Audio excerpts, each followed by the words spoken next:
Is Stephen Skancke, Chief Economic Advisor at Keel. Stephen, maybe you can help explain this for me. I've always been a little bit confused by the fact that presidents have said things like, over the next 10 years, this will cut trillions of dollars. If a sitting president is reelected, they're only in office for 10 years. So explain how the president's plan would cut deficits over 3 years, over $3 trillion over 10 years, like he says.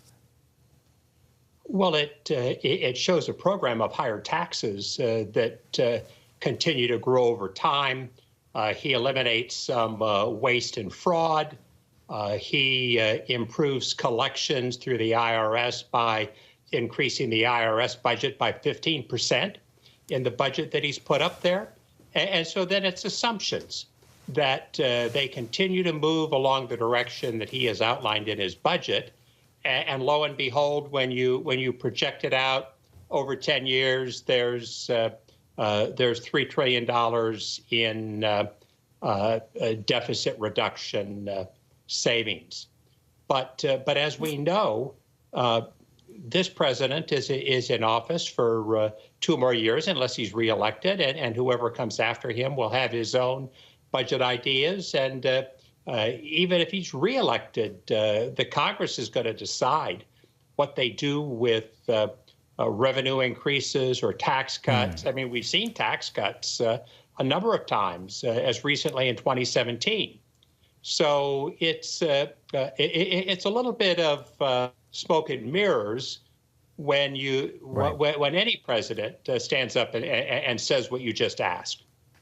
Yeah, the Biden administration's gotten a lot of criticism for some of its big spending. Your take and how the Biden administration's spending has added to the deficit, Steve?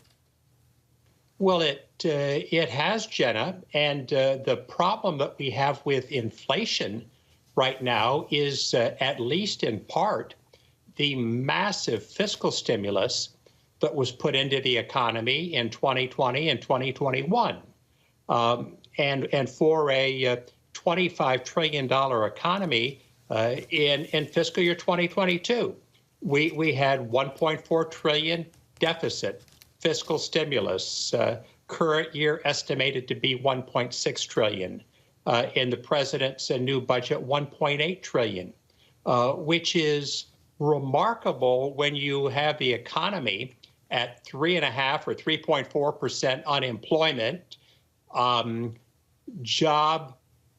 more job vacancies, by a factor of 2 than there are people unemployed, and yet $1.5 trillion in fiscal stimulus coming into the economy as the Federal Reserve is trying to rein in inflation.